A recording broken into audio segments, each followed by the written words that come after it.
Good morning, America. The president under pressure. More Democrats publicly call on President Biden to abandon his reelection campaign. The crisis meeting on Capitol Hill days after George Stephanopoulos' exclusive interview with the president. If the Lord Almighty came out and said, Joe, get out of the race, I'll get out of the race. The Lord Almighty's not coming down. Our team coverage from Washington with analysis on what could happen next. Eye on the storm. Beryl set to tear through Texas with a life-threatening storm surge for the coast and up to 15 inches of rain. Residents preparing.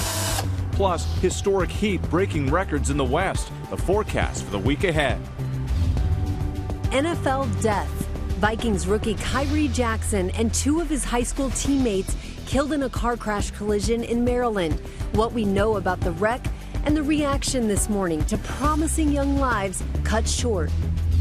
Reduced cancer risk? The new study suggesting weight loss drugs like Ozempic and Wegovy may help lower the risk of up to 10 different cancers in patients with obesity and diabetes. Dr. Darian Sutton breaks it all down. Life-saving moves. High school wrestlers take quick action to save a team member who collapsed during a workout. Seeing him on the floor, that was something a mother never thought she would ever see. How learning CPR made all the difference. Shut up and drive. And who's ready to race? NASCAR drivers revving up to take part in today's Chicago street race. Our live report from the Windy City. And Caitlin Clark makes WNBA history and helps her team secure a win in the process. Live from ABC News in New York, this is Good Morning America. And good morning, America. So great to have you with us on a Sunday as we wrap up the holiday weekend and then kick off a busy news week ahead, including that NATO meeting in Washington, world leaders descending on D.C. with Ukraine topping the agenda. Also following Beryl, building for landfall hours from now on the Texas Gulf Coast. We will take you there live. As residents are making their preparations, officials are urging many of them to get out of the storm's way now. But we do begin here with the Democratic Party in turmoil this morning. Just 4 months from Election Day and weeks before the nominating convention, more Democratic lawmakers are abandoning the president. ABC's Selena Wang joins us now from the White House with the latest. Good morning, Selena. Hey, good morning, Gio. President Biden is trying to stop the bleeding, but panic in the Democratic Party is only spreading. More donors and allies I'm speaking to say the president is in denial about his ability to defeat Donald Trump. This morning, crisis in the Democratic Party deepens. Now a fifth Democratic lawmaker calling for President Biden to drop out of the race. Congresswoman Angie Craig from Minnesota saying, I do not believe that the president can effectively campaign and win against Donald Trump. More lawmakers could soon join the chorus.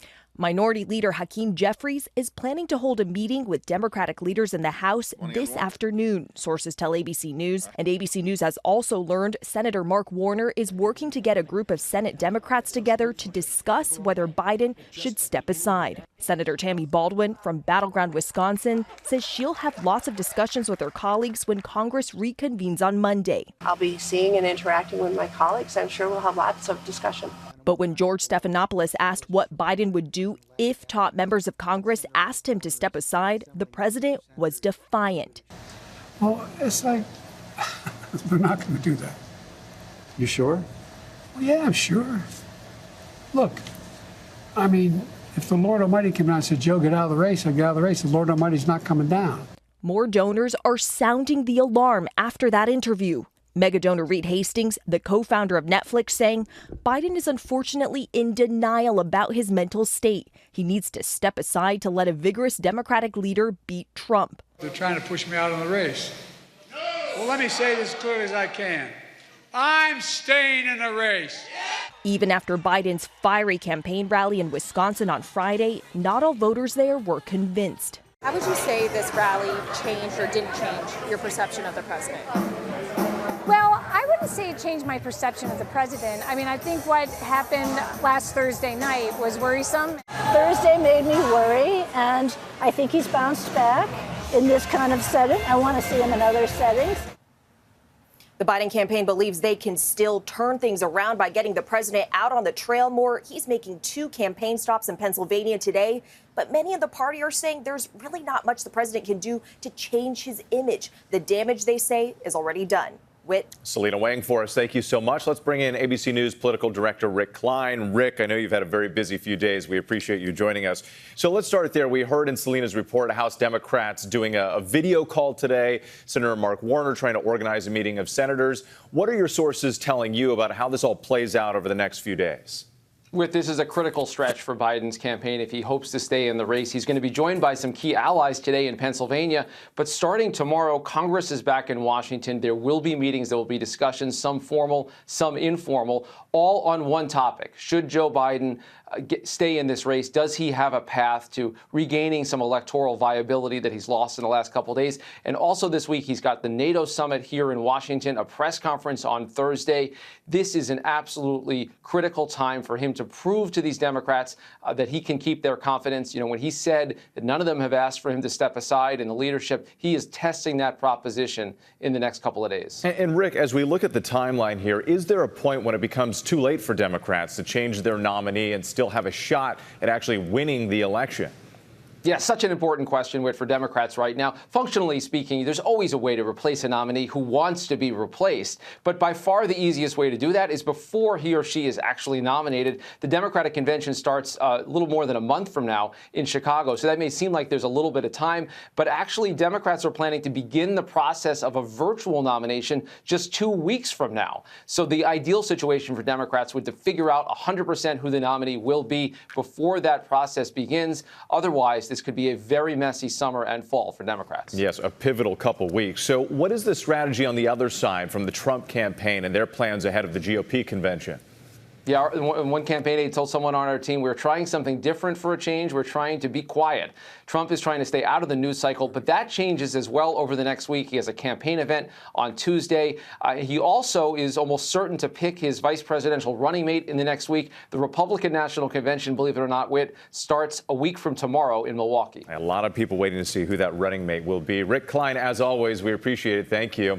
And tune into This Week later this morning to see George's full exclusive interview with President Biden.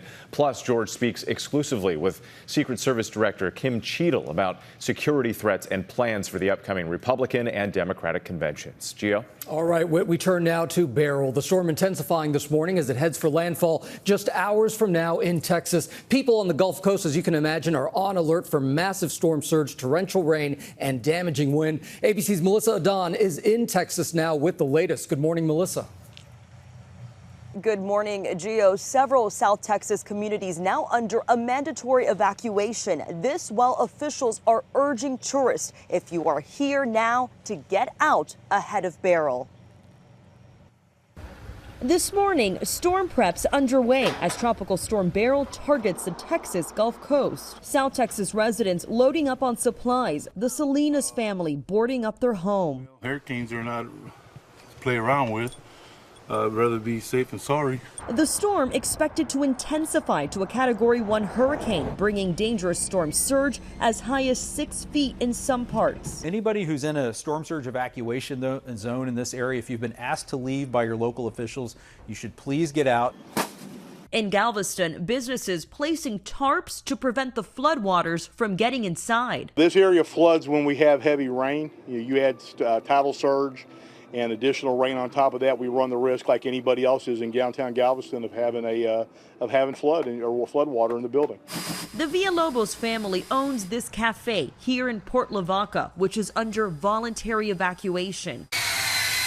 They're closing down and boarding up. We're just taking as much precautions as we can ahead of time so that we're not caught in the storm. Beryl expected to make landfall sometime early Monday morning as a Category 1 hurricane with winds of about 85 miles per hour and torrential rains. Some residents worried they may spend days without power. Why is it so important for y'all to evacuate? Well, because of the heat, and it is unbearable at this point in time.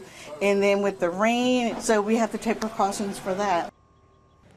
Here near Matagorda Bay, this is where the eye of the storm is expected to hit. And this is where we see boats tied up, homes boarded up, and businesses closing down as we anticipate feeling those outer bands of Beryl starting to hit the area later today.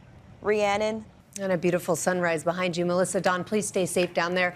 Let's bring in Brittany Bell from our New York City station, WABC, for the storm track and also this historic heat wave sweeping the country. But Brittany, we have to start with Beryl. What do people need to know? And that's right. So far, it's been slow to get stronger, but that will change later today because that will rapidly intensify to a hurricane right before it makes landfall. Right now, still a tropical storm. These are the latest alerts. So we have a storm surge warning stretching from Corpus Christi towards Galveston Bay. Also a hurricane warning as well nearby. The latest track this morning has shifted just a tad bit to the east. Still expected to make landfall late tonight through the pre-dawn hours tomorrow morning with max sustained winds around 85 miles per hour near Matagorda Bay and slowly weakening to a tropical storm as that moves farther inland, but still bringing heavy rainfall. Along the west and the east coast, it has just been toasty. We're talking about record heat. Death Valley had a record high of 128 degrees. Las Vegas, 115. Also, Palmdale, 115. That was an all-time record high. And Medford, 112. Burns, around 102. So even though it's a dry heat, this is still pretty uncomfortable.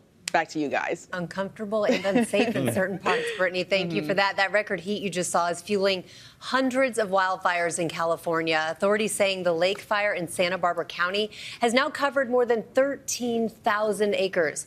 And a new wildfire in Mariposa County has prompted evacuation orders there, displacing more than 1,000 people. CAL FIRE says hot and dry conditions in that region are expected to continue into early next week, Whit. Rhiannon, now to the journey home from the 4th of July holiday. The TSA expecting today to be the busiest day of the year at our nation's airports. ABC's Jacqueline Lee joins us with more from Los Angeles. Jacqueline, good morning. Hey, Whit, good morning to you. It is moving here at LAX, and TSA is expecting to screen more than 3 million passengers today alone. American Airlines saying they do expect today to be the busiest day of the entire summer. So let's take a look at the delays and cancellations. There are at least 400 delays and at least 60 cancellations. Turning to the roads, AAA says they do expect more than 60 million drivers. The best time to avoid traffic is before 11 a.m. today and after 7 p.m. on Monday. The worst time is between 2 p.m. and 8 p.m. today. Now, when we look at gas prices, the national average is currently sitting at $3.51 a gallon. But here in California, it is slightly higher at $4.79 a gallon, but it is lower than it was this time last year, Whit. And Jacqueline, what more can you tell us about this report on consumer complaints just released by the Department of Transportation? Yeah, so the Department of Transportation says they received so many complaints last year that it actually took them until now to finish sorting and going through everything. They received more than 97,000 complaints in 2023, which is up about 12% from the year before. Whit. All right, Jacqueline, thank you. Gio? All right, Whit, now to President Biden hosting NATO leaders this week in Washington. It's a high-stakes gathering with the status of Ukraine topping the agenda. ABC's Perry Russum is in Washington with more. Good morning, Perry.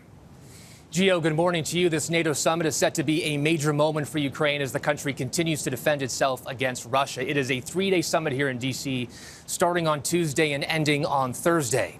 According to a senior Biden administration official, there will be a strong demonstration of support for Ukraine, reaffirming Ukraine's future is in NATO, with this being a part of the country's bridge to NATO. At the summit, the U.S. is expected to announce new steps to strengthen Ukraine's air defenses and military capabilities. And there will be significant announcements on increasing NATO's military, political, and financial support for Ukraine. On the sidelines of the summit, President Biden will host an event with Ukraine's President Volodymyr Zelensky, along with other NATO leaders. As the summit gets underway, D.C. Metro Police are also preparing for protesters as the city hosts the summit for the first time in more than 2 decades. And this is all happening as all eyes are on President Biden this week as he tries to fend off the criticism he is facing during this summit, which also marks 75 years of the NATO alliance. Rhiannon? All right, Perry Russum live in Washington. Thank you for that. Now we turn to the tragic death of an NFL rookie. Vikings cornerback Kyrie Jackson killed with 2 friends in a car crash near Washington, and police are now investigating the cause. ABC's Morgan Norwood is here now with the details. Morgan, this is just devastating. So heartbreaking, Rhiannon. Kyrie Jackson's story was one of the most touching coming out of this year's NFL draft. And even in a short time with the Minnesota Vikings, it was clear that he left an impact on his coaches, his teammates. And this morning, they are remembering the 24-year-old tragically killed by a suspected drunk driver.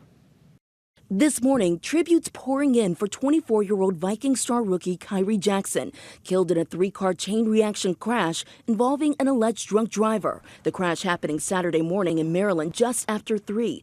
Police say an Infiniti, allegedly driven by Corey Klingman, attempted to switch lanes while speeding, slamming into 2 cars, including a Dodge Charger with Jackson and his 2 high school teammates and former college football stars Isaiah Hazel and Anthony Lighton Jr. inside. According to police, that Charger then careening into several tree stumps. Jackson and Hazel pronounced dead at the scene. Lighton died at the hospital. All 3 victims played football at Dr. Henry A. Wise Jr. High School. Their coach, Steve Rapp, says they had full lives ahead of them. These were 3 young men that were all running different races, but ultimately was going to end in the same direction, and that was professional football, husbands, fathers, great pillars of the community, and it was all cut short. Jackson was a standout college football star at Alabama and Oregon. Kyrie Jackson with the sack. But his moment came in the 4th round of this year's NFL draft, going to the Minnesota Vikings. The Minnesota Vikings select Kyrie Jackson. At one point, I wasn't really thinking about football much. I had just won Employee of the Month at a grocery store. This morning, the Vikings devastated. Head coach Kevin O'Connell writing, "It was evident Kyrie was going to develop into a tremendous professional football player. But what was more impressive was his desire to become the best person he could be for his family and those around him." And this morning, charges are pending against that alleged driver, Corey Klingman. The Vikings said they've been in contact with Jackson's family and are offering support, guys. Just a heartbreaking story. All right, Morgan, thank you so much.